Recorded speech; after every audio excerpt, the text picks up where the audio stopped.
One Teesside man is using his experience of adversity to help young people in the community overcome their problems.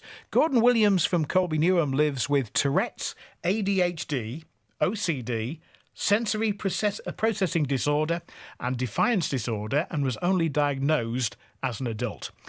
But he's now been using his experience to stand up and deliver lectures to hundreds of university students about his conditions and any problems that they might be having. Well, he sat down and had a chat with our reporter Louise Hobson, and she asked him how the conditions manifested themselves. I think I just annoyed people a lot with a lot of the noises I made, sniffing and funny noises and snorting and grunting.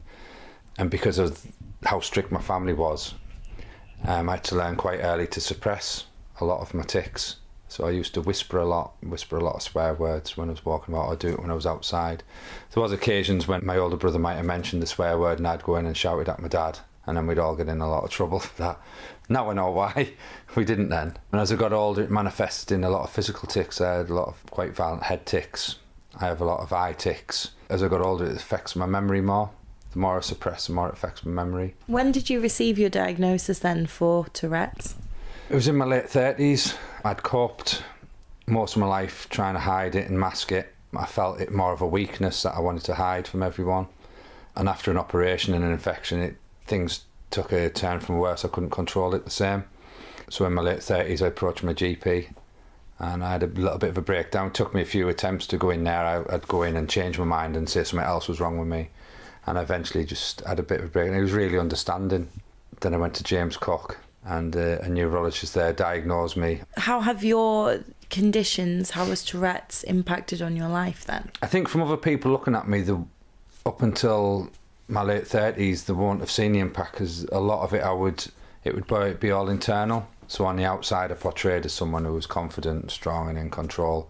But on the inside, if you imagine the picture of The Scream by Edward Munch, that's what I was like on the inside. So there'd be times where I might be stood with people or in a queue and I'd be really struggling. So rather than let things out in front of them, I'd go away and hide. So I left a lot of parties, or I'd be in line for a shop or somewhere and I would just walk away. So I'd always have to rejoin the queue when I'd regain composure. So it was hiding it a lot most of my life, and it was dealing with it on my own. So it was quite lonely as well. So you had one side of you where you were this person that other people seen, and this other person that you really were in secret on the inside. Were you able to open up to anyone? The first person I opened up to was my wife, but it was after I'd been to see the doctor. And I didn't know, the day I went to see my doctor, my wife had actually decided, at the time we weren't married, that she was going to split up with me because she couldn't cope. I knew I was struggling, I was getting worse, struggling to deal with it. And she also didn't know what was going on. And when I came home and told her that I had Tourette's and these things going on, she was like, right, that explains everything. And we've actually got stronger through it. She's very understanding, although I do accept every now and then she loses it with me, because it's hard living with someone as full as I am all the time. I think I only sleep a few hours a day, and the rest of the time I'm really, really hyperactive on top of the tics and the ADHD and the obsessing, and obviously with the sensory processing, my senses are always under attack from something. And I'm always saying, "Wife, can you hear that? Can you hear that? Can you see that?" And she's like, "Can't hear anything." Why can't you hear it? She gets frustrating, I think, for my wife. I want to explore that a little bit. You're talking about how you're constantly obsessing, constantly thinking. As we're sat here now, what is going through your mind? What are you internally dealing with? At the moment now, there's like words and things that my brain's trying to make me say come in my head, and you swallow these down like balls of energy. So something will come in and you can feel the energy in your chest, and that'll build up, that'll stack up, and then probably when you've left, my wife will come down and I'll just be ticking and shouting and dancing and music on, and which I'm like most mornings. And at the moment I'm quite lucky because there's not really any noises that are affecting me. But if the neighbours put the washing machine or something on, you probably won't hear it, but I will. And that just stops my brain working. It can stop me in my tracks. It can stop me being able to concentrate. That'll affect me quite bad. To talk about tics, I don't think many people listening will understand unless they've had experience themselves. How do your tics present themselves? There's so many different types and levels. Most people notice generally my eyes tick quite a lot most of the time, so my eyes will like blink and roll at the same time, and I can't suppress them ones when they start, and they get quite painful. I used to have a really violent neck tic when I was younger, and I've worked on that, and it's more of a tensing, so it just looks like I've got an uncomfortable neck now. I'd done a lot of damage to my neck with them tics when I was younger, so I had to do something to control them.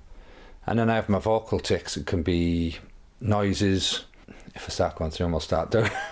So I have my regular one, which I've passed on to quite a few people with Tourette's, which is hey. And it's hey, hey, hey, like that one, and I've sort of set it off. And then if I'm out in the street, I'll shout hey, and when someone looks, it's followed by, I don't know if I'm allowed to swear, but someone will look at me and I'll be hey, and they'll look at me and be like, but then if I get in a confrontation, everything suppresses, so then it disappears, and it looks like I'm being offensive rather than having Tourette's. But a lot of people are quite understanding when you explain. And I have ones I know are going to happen. If I see the police, I know I'll stick my fingers up at them.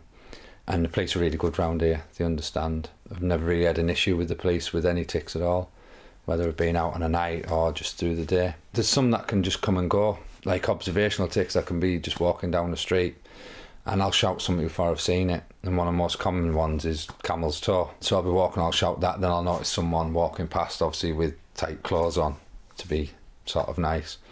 I always try and suppress, especially from around disabled people, and we obviously have a lot of different cultures in Middlesbrough, so that can get quite awkward at times, and I try and suppress them the best I can. I can't always, so it's just explaining to people that I'm not racist or I'm not homophobic or offensive. It's like my brain's trying to get me in trouble, so the tics are always on that level of to get me in trouble and embarrass someone.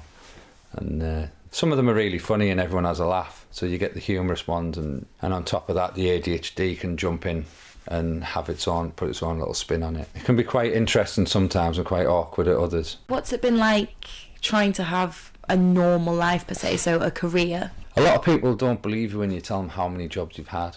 Go through quite a lot of jobs, and obviously when you're suppressing Tourette's in the beginning, you have to find things that fit in. So you're trying to fit in with the ADHD, then fit in how am I going to hide my tics in this situation, in this job, how am I going to cope.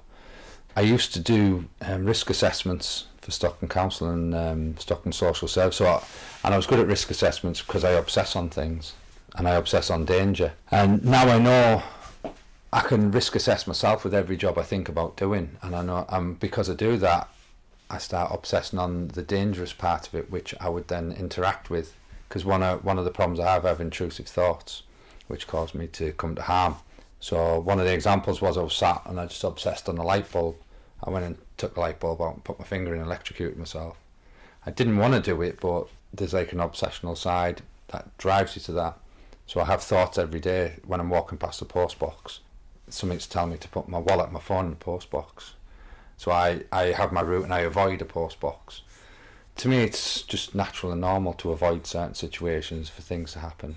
I had a situation that really, really brought it home to me. I was in the kitchen around my wife, and before I knew it, I'd picked up a knife and nearly put it through her back, which was a cross between tics and some sort of intrusive thought sort of thing. Luckily, I pulled back. And I just thought, oh, that's just something else I've got to avoid. And to me, it was quite a normal part of my life. I've done it my whole life. And when I looked at my wife with her head in her hands, and I realised actually the impact of some of the things that happen around me with other people is quite big. I realised how much it affects the people around me. So it's not just me, it's my family and friends. Is there much support out there? Have you been able to meet many people like yourself? Yeah, I think the biggest support is other people like me and people who understand. There's not a lot of support through the NHS. I don't sort of fit in anywhere, and especially if on a night, if obviously my wife can't cope and things go wrong and I need someone, there's no one for me to turn to on a night apart from other people like me. But if they're in bed or if they're having problems, then there's no one there. The other support I get is through the charity. I'm trustee of a charity, and I get quite a bit of support through them when I need it, but obviously I can't be ringing people out of bed in the middle of the night. You're now helping young people at university. Can you tell me a bit about how that's happened and what exactly you're doing? It started off because I got support and it helped me it led me into getting involved supporting others, and that went from being involved in groups to going out individually. And I went to a school to support a young lad in the school, and I thought I was talking to him and his teacher, and last minute it turned out I was talking to an auditorium full of teachers.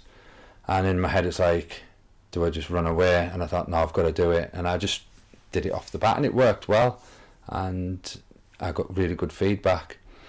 And then through the charity, I was asked to go along and talk to students at Durham University, medical students. We've done that quite a few times, and I felt quite comfortable with that. I had quite a bit of support with that as well, the university and the charity, people in the charity supporting me. And then I got involved with a thing at Teesside University called the Occupational Voice, where people like me, service users or experts from experience, go in and we work with the students and teach them about ourselves, and then they get to interact with someone with conditions before they go out into the workplace. So they've already met someone, and then they do a presentation of what they've learnt about me, and then we give the feedback. And I've been really, really surprised every time we've done it how much they pick up from me. And from that, from word of mouth, I now talk to mental health students and psychology students. And I think giving that information to the next generation of people who are going to go into the system as neurologists, mental health workers and therapists, it gives them a better understanding for anyone they meet. So if they get a young person or an adult or anyone coming to them, they're already going to have that level of understanding that they wouldn't have had if they hadn't met someone like me or any of the other people on the course. And I also go out into the community if anybody's struggling, whether it's at school or within the family, because of the techniques I've learned and because I've learned to be more open and I can communicate my issues across. I'll go along and I'll help families understand the kids, or schools or colleges understand the students, get them working together to solve sometimes it's just simple solutions as where you sit or how you communicate, and it works pretty well when people engage with it. It sounds like you've come a really long way ever since getting diagnosed, ever since being a little boy. Where are you headed next? What are you hoping for now then? I think because the path that I've ended up on, I didn't look for, I didn't choose. I knew I needed to keep going. I couldn't just end up out of work and not do anything. I knew I had to do something. And I think I found a path that I'm comfortable with and I really, really enjoy. So the next step is, how do I get myself educated to take it further? Because I wouldn't like to put myself on anyone in their class. I think it'd be quite a big disruption. So I think the next step is trying to find out how we would educate people like me, not just myself, but anybody else who would be in my situation, would want educating or want further qualifications and would struggle through the mainstream, because the intelligence is there in people and it's not always possible to do it mainstream. Gordon Williams from Colby Newham has had a lot to deal with: Tourette's, ADHD, OCD, sensory processing disorder and defiance disorder, only diagnosed as an adult, but now he's using his experience to stand up and deliver lectures to hundreds of university students about his conditions and any problems that they might be having.